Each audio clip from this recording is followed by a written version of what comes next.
In the past, when I've talked about the Life is Strange franchise in general, I've been a bit rather harsh on it, and while I still stand by the comments that I make, today I wanted to do something a little bit more positive and not necessarily completely dog in this game. Don't worry, I will dog on it a little bit in this video, but what I wanted to talk about was what I believe that Deck 9 should do in the creation of the next Life is Strange game, because I know there's going to be another one created. It says it at the end of the game.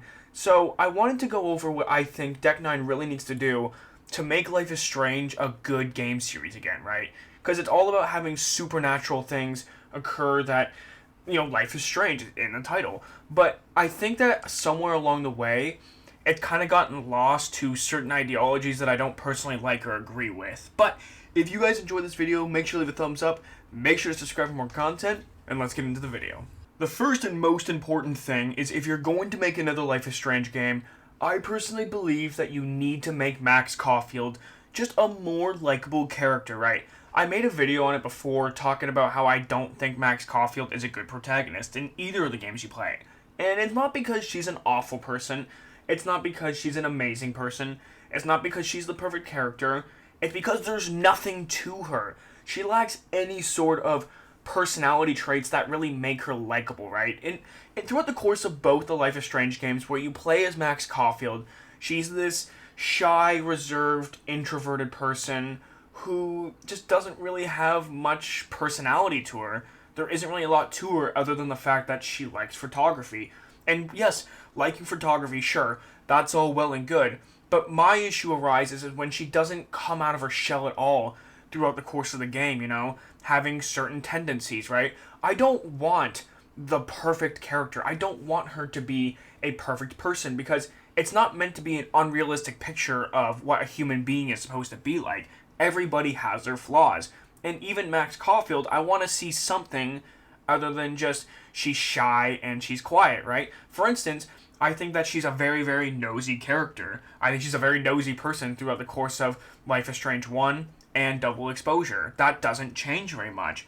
And I know I've criticized that a bit, but at least it's something. At least it's some sort of personality trait outside of just being bland and boring. Yes, she's nosy, and yes, we do get caught for it in Double Exposure, but at least it makes it somewhat interesting and somewhat entertaining, as opposed to just having nothing or having no sort of progression throughout the course of the game. Like, for instance, I think it would be a good idea to see what she would be like if she was in an actual relationship, right? Throughout the course of both games where you play as her, you're kind of like tinkering around, talking to somebody, or it seems like you're kind of dating somebody, but you're kind of not, but nothing ever happens. But we want to see, or at least I want to see, what Max Caulfield would be like in a relationship where she's with someone where she's comfortable. I think that's something that's been kind of missing, is the fact that she hasn't really found someone to be comfortable with, right? With Chloe, she's constantly getting manipulated, abused, verbally abused, whatever you want to call it, emotionally manipulated. And then you kind of have Sophie, who's kind of that sassy character, but you're not really interested in her like that. Even with Amanda, with those two kind of being in a relationship, kind of not. She doesn't really open up and get comfortable with Amanda enough throughout the course of the game to really open up and show the other side of Max, to show what she's interested in, what does she want from life, what does she want in the future. I want to see something. The second thing, and this thing to me is even more important than the first, right? Because I understand that Max could just be a shy person, and that's just how she's going to be throughout every single game we play as her. But there is one thing that absolutely grinds my gears, and I'm sick of seeing this. Like, in any sort of Life is Strange game, the only game that wasn't super bad with this, in my opinion, was the first game, and that's like the wokeness to it, the woke era, right? You know how I said that Max Caulfield's kind of boring, right? She doesn't have much personality. I've said that a few times already. Well, it's even worse with the side characters, because the side characters don't have anything. They're just bland people. It's not even like they're just shy and reserved or introverted.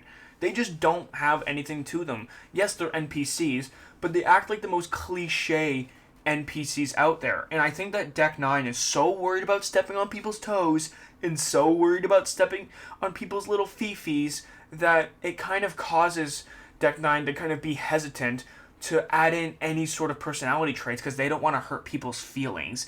And I think that when you're making a game surrounding teenagers or college kids, those kinds of people could be absolutely brutal. When you're young and you think you know everything and you think you're on top of the world, those people tend to be very, very brutal sometimes. And I think that you gotta take some chances and allow a character to be a dick. You gotta allow a character to be a complete sociopath sometimes. It doesn't mean that you believe that those actions are okay, because it's just a character in a video game. But more importantly than that, I don't think every single character needs to be part of the LGBTQ community. I don't think that every single character needs to be a different color or race or ethnicity or from a different culture or background. It's okay to just have normal white people too, right? And I'm not saying you can't have mixed races. I'm not saying to not have African Americans or Hispanics or whatever. That's all well and good. But it seems like these games refuse to let white people be in the main cast. I guess with the exception of Max Caulfield, but everybody else is of color or of the LGBTQ plus community. And I just don't think that's very realistic with the United States, because I believe that most of the population is white, right? And it sounds kind of bad when you say it out loud, but to me personally, this is something that is just the truth that I think I need to get out there with my opinion on these games. I think that they're just too woke. I think they're trying to push these ideologies a bit too much when it's not meant to be about that. It's more meant to be about the strangest occurrences that happen throughout the course of these games. Being able to time travel, whatever it is, being able to alternate between different timelines. That's what these games are about. They need to get back to their roots, as opposed to being so afraid to hurt people's feelings. Because guess what? You're not going to make everybody happy. Not everybody is going to like your game. And that's fine. But if Deck 9 made it a passion project and tried to make every single character interesting and tried their best to just make something other than bland NPC cliche characters and forced diversity, then I think people would respect you a lot more for having the passion to create something so passionate.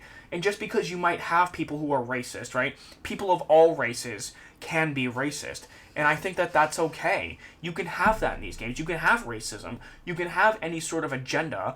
But that doesn't mean that the developers have to think that it's okay to have bad or bigoted opinions.